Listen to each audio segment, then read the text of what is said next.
You're listening to the Floyd Main Street Podcast.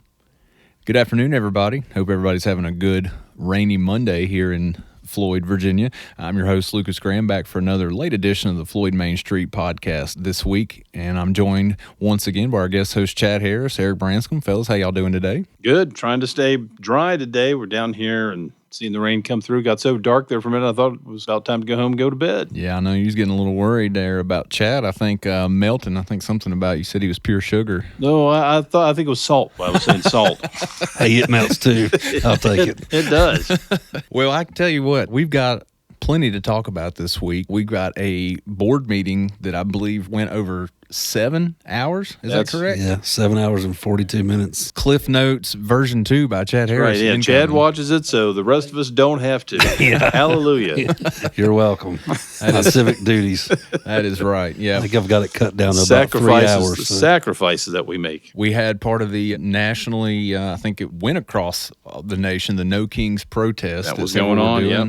And that made its way into Floyd. There was a dog show in Floyd since our last recording. We got several things It's summer. It's going on. Things are happening in Floyd. That's exactly right. So let's just dive right into this. Guys, before we get into the board meeting, I think I want to we're going to have to strap in for that one. Yeah, that one's going to be strapping in for a minute. But let's talk about this protest because I wasn't in town for it. I'd heard that 200-300 people showed up for this. We don't have an exact number. It was somewhere between 200 and 300 people showed up. If people were coming through on Saturday, anyone driving through town probably noticed. It was part of a national organized protest thing for Saturday the 14th. Mm-hmm. It was No Kings, and the idea was an anti-Trump thing. People were out at the stoplight here in town, mostly up taking the corners around the stoplight. Some people were dressed up. There were a lot of signs.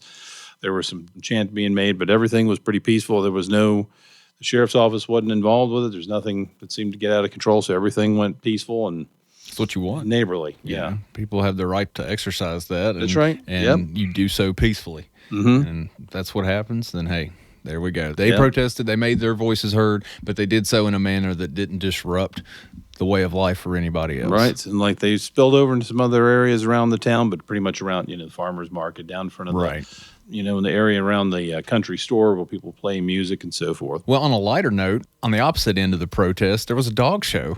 Yes. Here in Floyd. Eric, what do you know about this dog show? I know there was over 50 dogs, right? Prior Sunday, and it was the Rotary Club does the dog show. Okay. And the Rotary Club tries to do a number of civic charities, and they try to raise money for different activities. And one of the things that they're doing at the moment is raising money for a dog park. There's a lot of people that have the dogs that don't have a place to run them around. Mm-hmm. I mean, a lot of us have farms. They go out there and they run around on the farms and chase the bunnies and the deer and whatever else. But there's some people just don't have that convenience of space to have a place to take the dogs to walk. And that's part of their process. The Rotary Club does other things. They have a backpack program that they do for the schools. That's certainly something that takes up a lot of the time. But that's what the dog show was about. And I don't have a list of winners, but that went on. Yeah. It was very successful. There were like 55 or more dogs entered this year. They've raised something to the tune of over $3,200 for the dog park. So they're going to be working with the county on that and trying to find a place to set aside. I don't know where they have in mind. I know that there's probably different options on that, but that's their goal. So that's what they're working towards. I like the idea. Yeah. I'd love to have a dog park in this county. Yeah. I think it would go over well. You just take the dogs and go in and go through a gate, basically. And I think the idea is to let them be able to run around loose. And that's awesome. Do dog things. Yeah. Now, if any of our listeners were interested in supporting that cause, would they need to reach out to the Rotary Club, whether if they wanted to donate their time or money or anything of that nature? So I'd say contact the Rotary Club. At the moment, the president-elect of the Rotary Club is in charge of that. That's Kelly Weeks. Okay. Kelly Weeks, you reach out to her with the Rotary Club if you're wanting to get involved with that. Eric, before we hand this over to Chad and break down this marathon of a board meeting that we had. Brace yourself. Yeah. Brace yourself for that one. Is there anything that you want to touch on as far as court cases going on in the county? One of the things that we see from time to time that always used to pop up in the Floyd press was the coverage of what was going on in courts. And we have had a few significant cases going through. One that comes to mind right off the bat is involving a Mr. Nicholas Reynolds.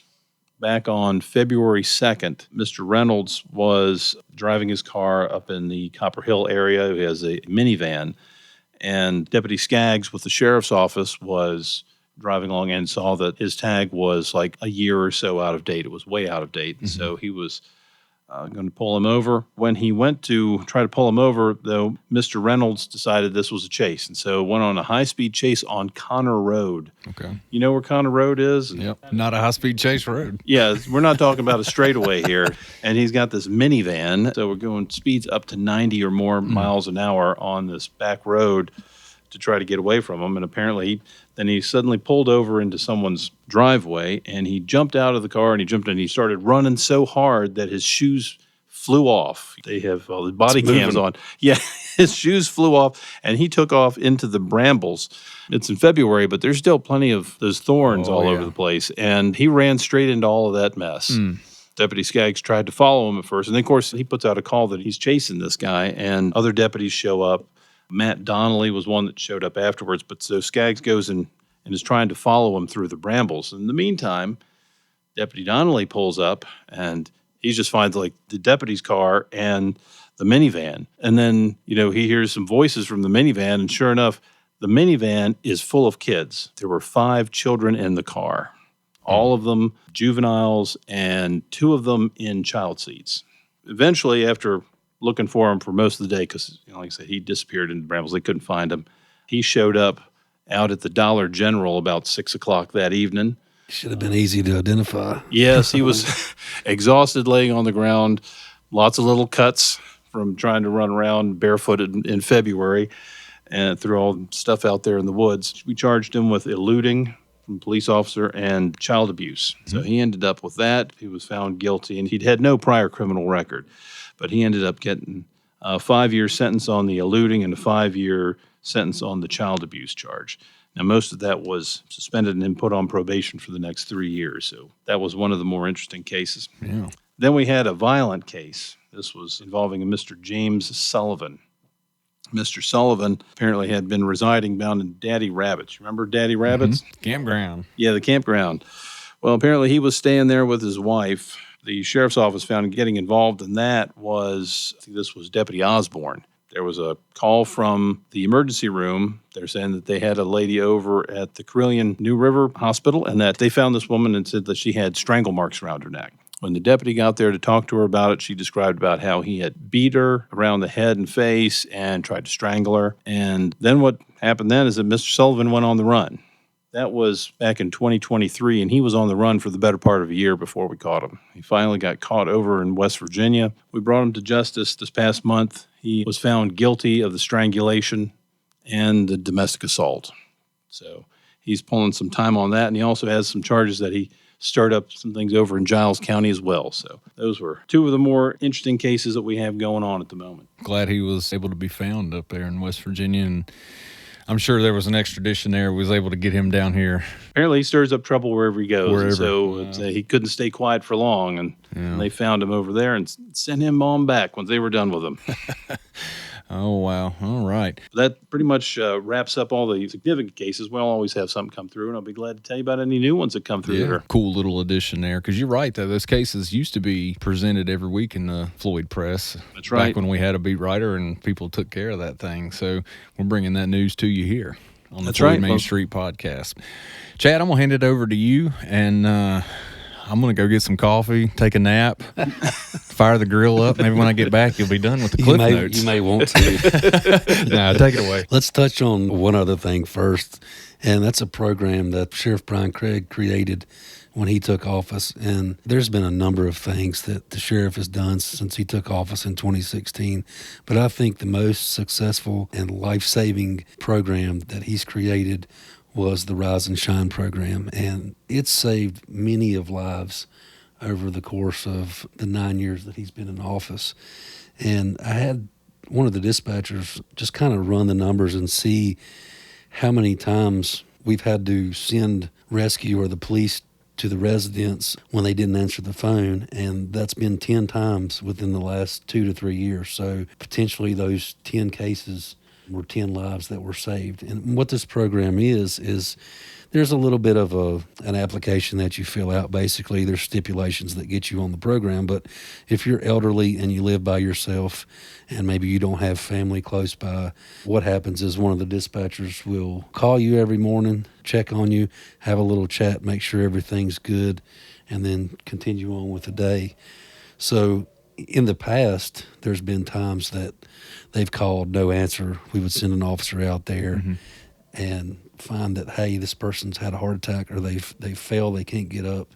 So it's just a very successful program, and it saves lives. They call every day? Every day. Every day. Okay. And I can tell you from firsthand experience that it makes their day. That is their favorite part of the day. It's not we're calling them at 9 o'clock and then you're not getting a good morning, waking them up type deal. It's usually a very enthusiastic good morning. They love it. They love the program. They love talking to them. And when you talk to these people every day, you do build relationships with them, and you learn what they like, what they don't like. And we've even been to some of their houses, delivered care packages. Yeah, like Chad said, it's a fantastic program, especially in a rural place like ours. Yeah, it's definitely something the sheriff should feel proud that he's accomplished this program and put it in place, because it really is. It's a good thing. Oh, yeah. Well, I mean, as we keep trying to expand our neighborhood beyond just people that just live next to us, I mean, that's how Floyd is in itself. It's an entire community. Yeah. A lot of those people in the past that have been on the Rise and Shine too, their emergency contacts, because they didn't have any family nearby, would be somebody in the community, a recognizable face that maybe they met at church, and they said, oh yeah, you can put my name down if you ever need something. And that, again, goes back to the overwhelmingly awesome sense of community we have here. All right. Y'all ready to get into Well, this?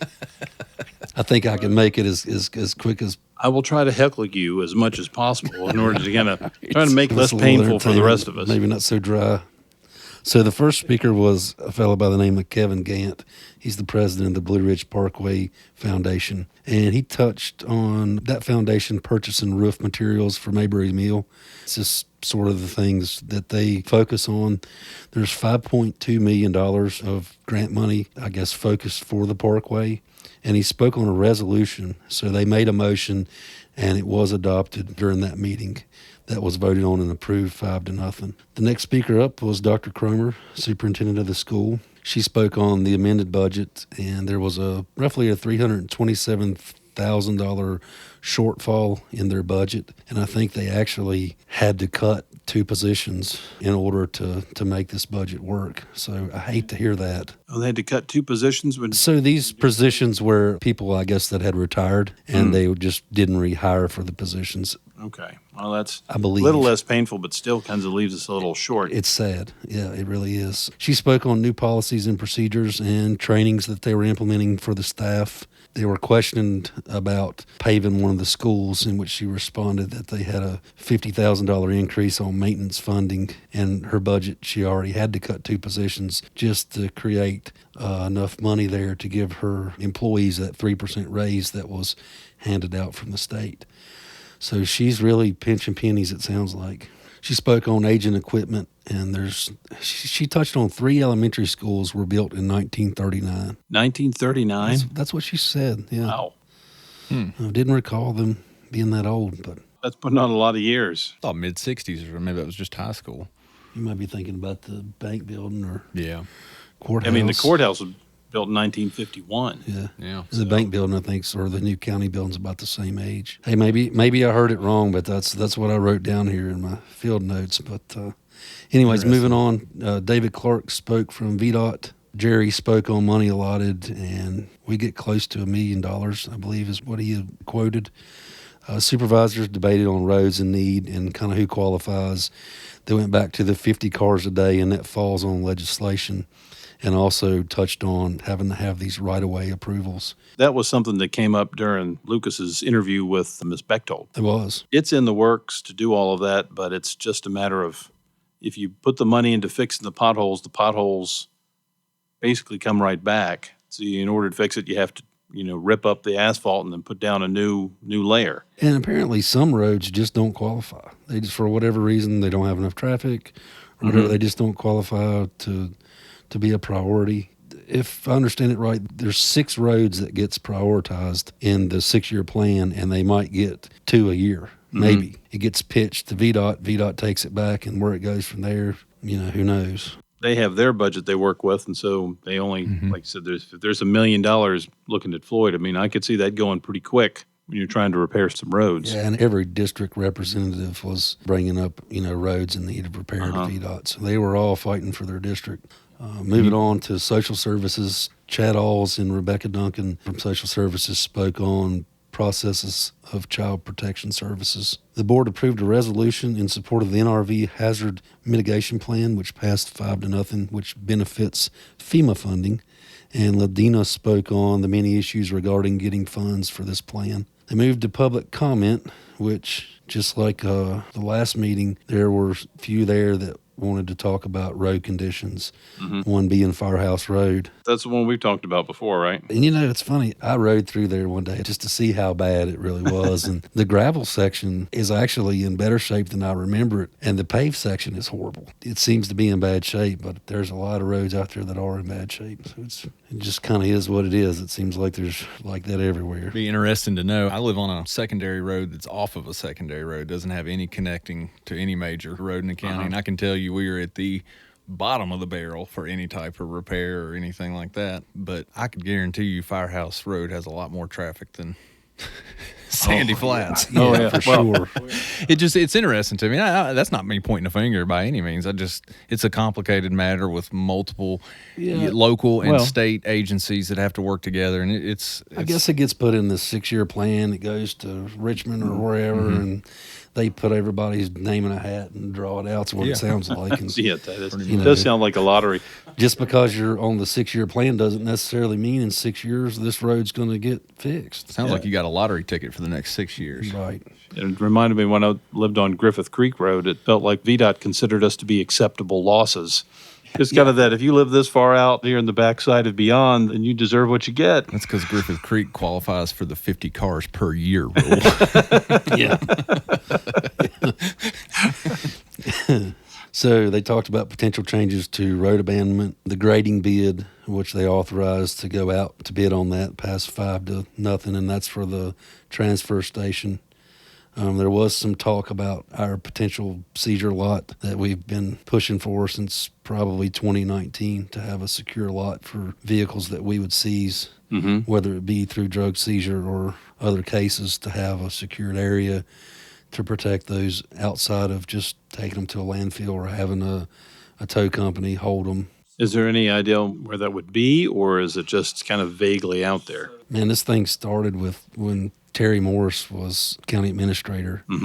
And during that time when the board approved the funding, which we carry over every year for this project, it was to be down at the landfill, having our own separate lot down there. And since then, it's kind of gotten kicked off the table for being at that location, and they've tabled it for other places. And so they just really don't have a good landing spot for us right now. But there was a motion made to have a public hearing on E911 address fees, and that's tabled at $25 and $50 for E911 addresses. Public hearing for solid waste disposal fees was discussed, and this is prices per tire versus weighing with a truckload of tires. So they had a really long discussion on how they're going to charge somebody that brings in 4 tires or 12 tires or a whole truckload of tires. And should they charge $3 per tire, or should they just weigh you when you come in, charge you a set fee? Kaylinda had done the math and said that $75 a ton would equal out roughly $3 per tire. One of the problems with that I could have run into at my end is that if you start charging a certain amount for the disposal of the tires, then you'll have people that will go around with the truck and say to garages and say, I'll take all your tires, and charge them like $2 a tire, right? Yeah. So they think they're getting a deal, and they take the tires and just dump them. Yeah, we've had a couple cases like that. Really, you can just take them to my buddy's house; he'll burn them for free. There you go. No, please don't do that if you're listening. Get that address for you. Hold on, I'm going to write that down. But that's kind of particularly what was happening. Is these garages were $1 a tire or whatnot. Yeah, and then they were just taking them and throwing them over the bank, and until it piled up and a neighbor complained, and then we investigated it. So. Right. Do you remember years ago when you had that tire dump in Franklin County and caught on fire and they could not put it out? So that's what you run into is they burn, and they melt, and it just keeps on going. Yeah. So they had to increase the retirement package for all county employees in order to give hazard duty retirement to EMS employees. Law enforcement and EMS first responders are the only ones who would qualify for this particular retirement plan. But the county did pass that resolution, so EMS will start receiving the hazard duty retirement once they become vested and out of age to receive it. But they had to increase 1.47% to county employees in order to obtain this. So that kind of benefits all county employees by passing this resolution. So that's an increase across the board of 1.47. Did anybody allude to the reason behind that, or did it just that was a statement? They just said that's the way it's got to be. Huh. It's interesting. Which is, it's an increase of $108,000 that the county's going to have to fork up in order to pay for this. But I feel like EMS deserves to have a hazard duty benefit package for their retirement. And we always find ourselves in the position of when you're Floyd County and they better pay, people go over to Christiansburg or to Roanoke County, and we lose jobs and experienced people that way if we can't in some way keep up, even if we're not par with that. If you're not going to be complete top level pay, then you better start building an attractive incentive plan to go with it and benefits package. When he's feeding his bear and he gets attacked, we want to make sure that he gets the best service that he could get. It's a friendly bear. The bear loves me. There was some big discussion on the rec staff and adjusting their schedule for ball games. This created a lot of discussion and about the rec board and the issues and improvements that could be had there. I think they had asked for a third position, and the supervisors tabled it in order for them to kind of justify the need for this third position. So I think they cut it out of the budget. So there's just some issues and some discussions there. It was pretty lengthy. Kalinda addressed a complaint on Gardner Road that was kind of involving some deed restrictions. There was conversation about a location out in Czech for a convenience center. There was an update on the radio towers. When you say convenience center, is that for the green boxes? The green boxes, okay. Yeah. Because what we have up in Copper Hill now is just across from the Dollar General. It's kind of the meet and greet area if you're up in Copper Hill. That's where you're going to, yep. It's either you're going to spend your time at the Copper Hill Walmart there or out there in the lot seeing Right what across. everybody's trash is. Yeah. And so there was some leftover grant funding from dispatch. And the county administrator spoke that our IT employee, Danny, has been in training, and they were going to use the remaining funds to cover that expense for his training. They took a break, but left the camera on and got to hear the chairman talk about his pay progress this year. That's cool, though. It's no big deal. But I think they were pulling up the floor plan for the new county office, the old bank building over here, and they presented that and kind of give a nice who's going where sort of per floor. So you could say that the treasurer's office and the commissioner's office have a glimmer of hope of coming back over from the Village Green. Oh, yeah, for sure. They're coming back across the street. Yeah. Well, they've been enjoying not having to dodge traffic in order to get over to the Blue Ridge. That's right. Yeah. So that was it. See, it wasn't that bad. Well, 20 minutes maybe? It seemed like 40, but we appreciate you. To take 7 hours and condense it into that, that's pretty good. I talked as fast as I could, Eric. Well, and it shows. Oh, boy. I tell you what, now that we've gotten our current events and news out of the way, we've got some stuff to unpack in sports because we got some state champions. And we do have a little bit. I mean, we're just the tail end because, like I said, we probably 2 or 3 weeks ago, we thought we were pretty much at the end. But no, I tell you, we had the teams that keep on going. So this is the final wrap-up. We hit some of it last week. So the latest things that came out was that the high school boys outdoor track team in the 2A division are the state champions. So we have flat-out state champions in the outdoor track team. And congratulations to them. That's a job well done. Last time we were here, they were still battling it out at the state tournament. And the tennis teams that we heard, both of them were still soldiering on. And we have a boys double in tennis team. Let's see, the boys doubles. There's a state, they became the state runner-up. They came second in state, and that was Cole Howard and Hank Schroeder. They made that.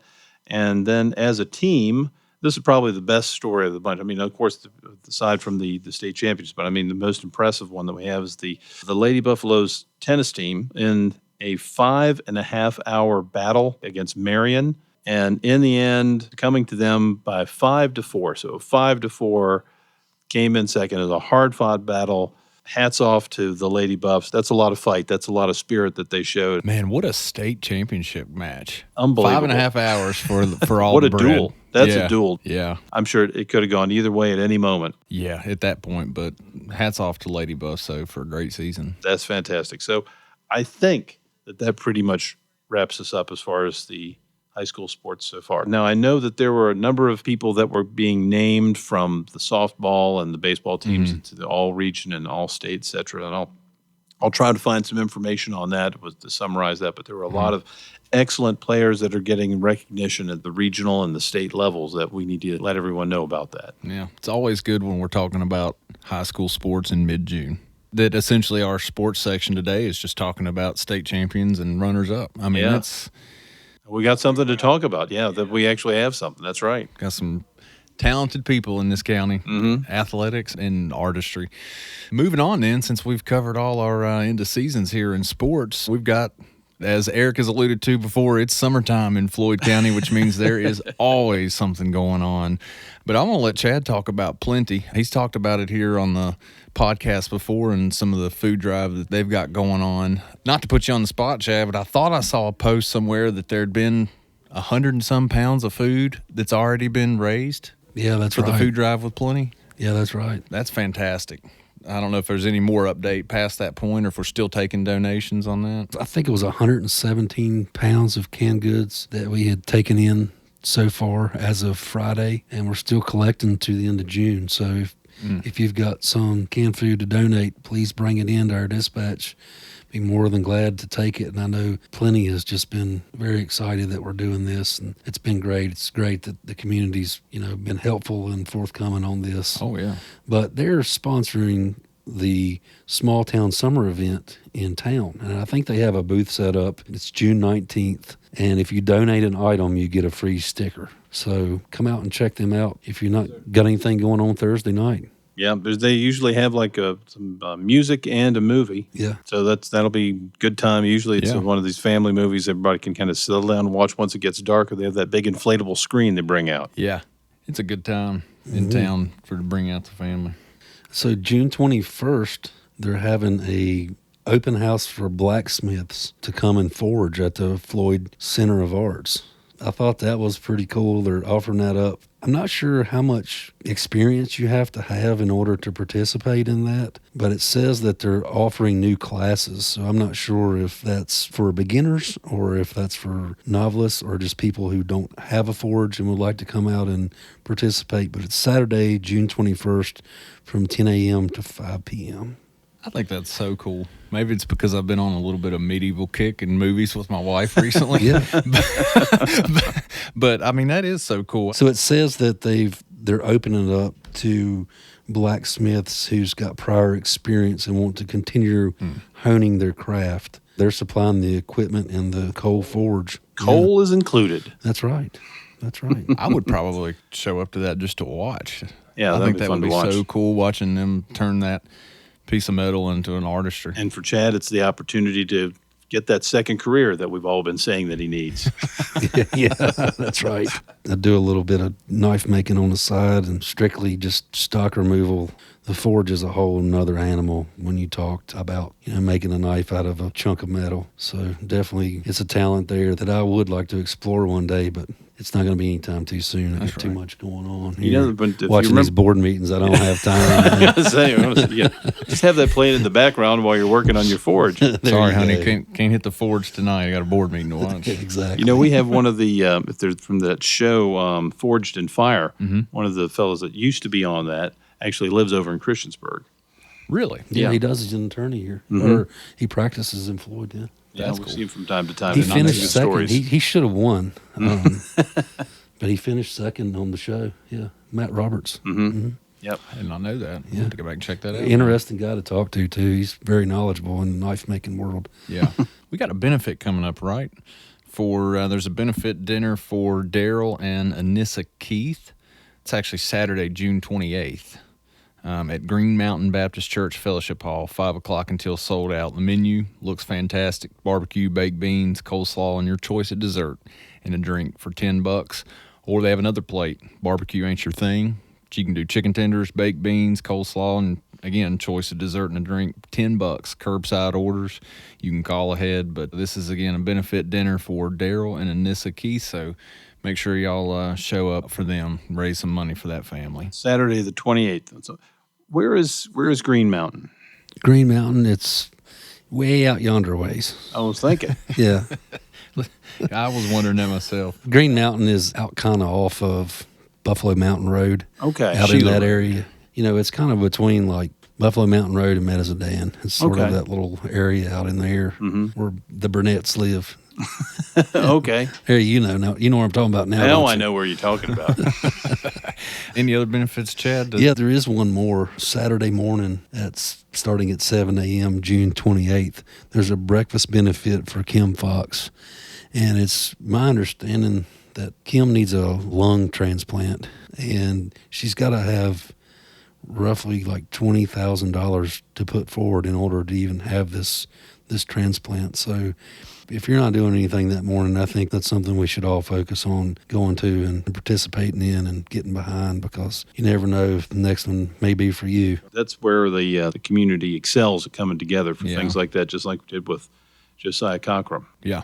Give us that date one more time for anybody that didn't catch it, because I want to make sure everybody June knows about it. 28th, which is Saturday, and it starts at 7 a.m. at the Floyd Moose Lodge. The Moose Lodge, okay. Yes.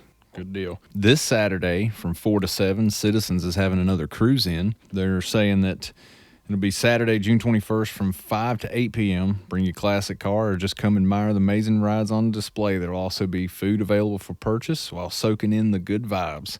So if anybody's ever been down there to those, they usually have a really good turnout. So they're cruising in there Saturday night. And that's all I have as far as events, unless I've missed something. We just got the regular thing going on. I'll try to find out more on music, but I know we've got the Country Store on Friday and the Wildwood on Saturday for the music out there. If you want to find that. Any Friday or Saturday night in town, at the very least, you can walk around and listen to some good music. A lot of different varieties, too. You can catch more traditional string instruments, bluegrass at the Country Store, stop next door at Dogtown, and can hear a completely different genre. They have all kinds from country bands to reggae, and they have it all there. Of course, on Sunday night, they have the open mic, which is hold on to your head, anything goes. Yeah, I have been there. Yeah, the last time I went, me and my wife went to go grab a pizza, not realizing it was there. For all our people that are longtime citizens of Floyd, you'll know this name. Ricky Trail was there. He was doing a poetry reading for open mic. Got to hang out with Ricky for a little bit.